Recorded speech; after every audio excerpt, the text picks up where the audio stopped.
I'm from Mexico City.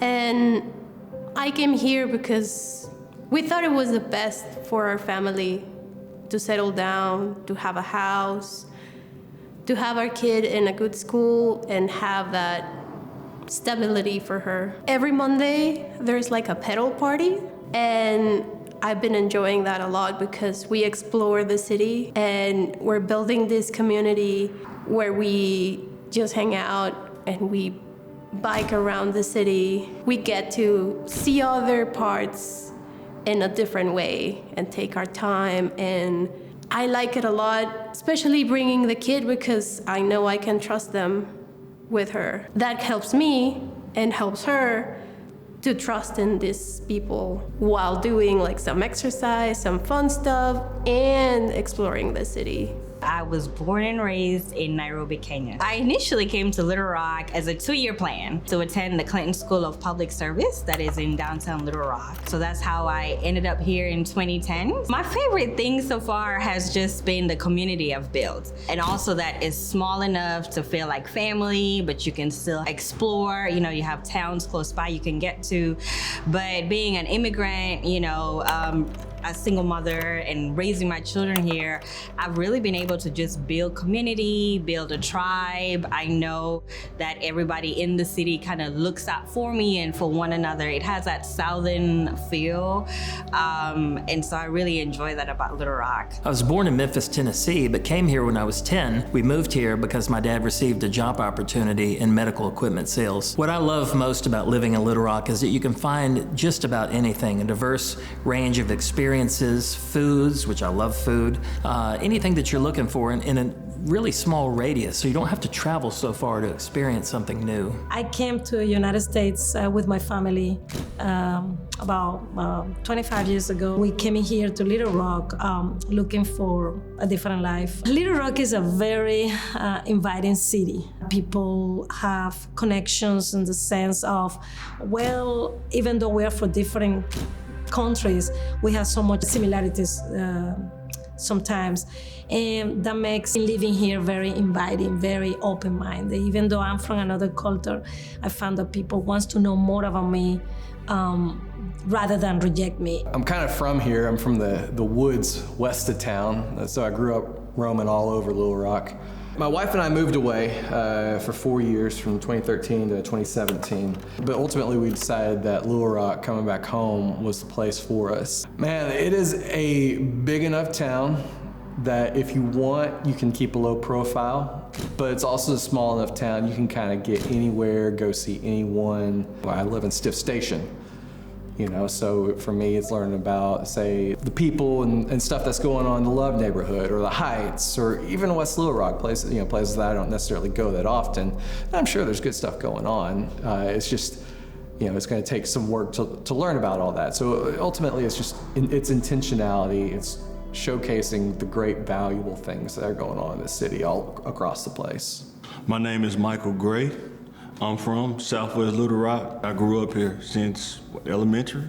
So pretty much you grew up in it, you baked in it, cooked in it, and pretty much you settle in it. You think about the different cultures in Little Rock, maybe 3 or 4 cultures within Little Rock. How can we combine kind of like 2 circles and have that overlap where one culture can understand about another? And some kids, you gotta think some kids live in Southwest never rode down the Strip or the Heights. Never even been there. And been living in Southwest all their life. And we have to let our kids get exposed to understand that there is more than just living in Southwest.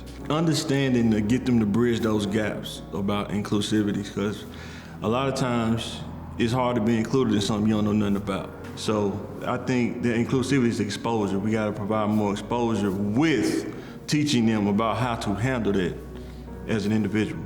I'm Hamza Kadir. I'm someone that moved to Little Rock, Arkansas in 2015. I came here for grad school, ready to change the world, and I didn't quite know what that meant at that time, but I'm starting to see what that is today, and it's been a great time. I think the city and collectively the community can do better is that we've got to become a little bit more organized as to what the problems within our community are and what solutions we're putting behind addressing those problems. Right now, I've seen a lot of great work, organizations that are putting on events like 501 Fest and these great conferencing and kind of gatherings for the communities to come together and help play, learn all amongst each other.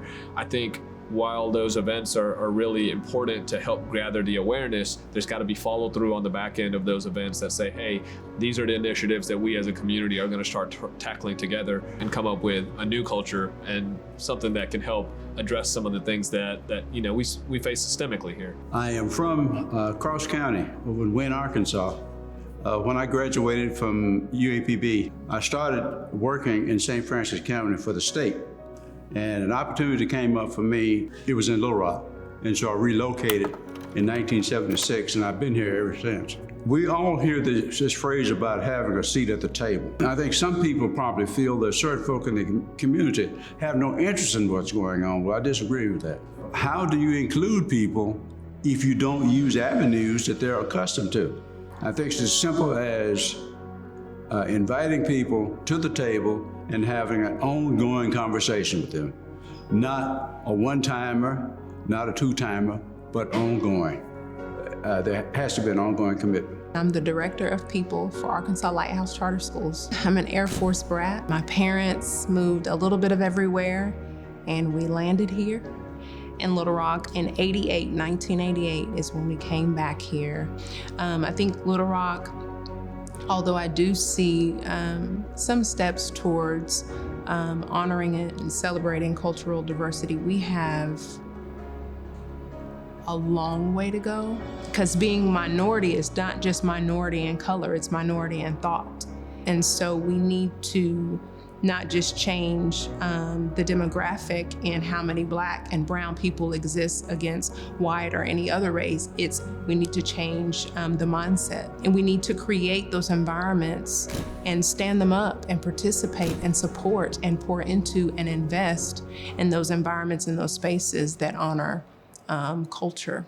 I was born in Tennessee, so from the South, born and raised, moved to Arkansas when I was 12 and have lived here ever since. I love that Little Rock is a mix of both urban as well as nature. We have our trails, but then also we can come right downtown and we have a mix of good food and music and cultural events. And I love that it's a melting pot of people. If we can learn to embrace each other's cultures, embrace each other's differences, we then are more enriched as individuals. And so we hope that through seeing all the beautiful cultures that exist, that it inspires people to want to learn more versus to want to step back and separate themselves from another person. I'm from Little Rock originally. I'm from Southwest Little Rock.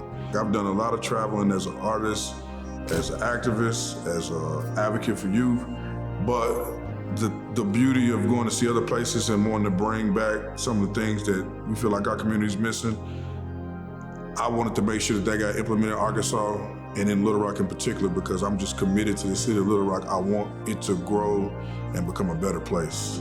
I think a lot of times our youth are more open-minded than a lot of adults, and the earlier they get that exposure and get that cultural exchange, the more that they can see the possibilities of leaving here and exploring and bringing back a lot of the great things that they see, and making this a more welcoming city to people that have come here. And so when we talk about inclusion here, we just have to be more intentional about making sure that we include people from all walks of life and include people that we are not normally in contact with in our discussions. I'm really big on the fact that our commissions need to be diversified. People don't know that there is a commission for Little Rock Port Authority, the Airport Commission, there's an Arts and Cultural Commission. And so in order for those commissions to do better and thrive, we have to promote more diversity on those commissions, because these are the people that help bring events to the city. These are the people that have budgets to help address some of the issues we have in our community. And when you have a more diverse room, honestly, you are addressing the needs of the community that are directly impacted by the issues that you are put in a position to be representative for. So I just think more intention, but overall, we have to get our youth involved, and we have to make it an intergenerational conversation.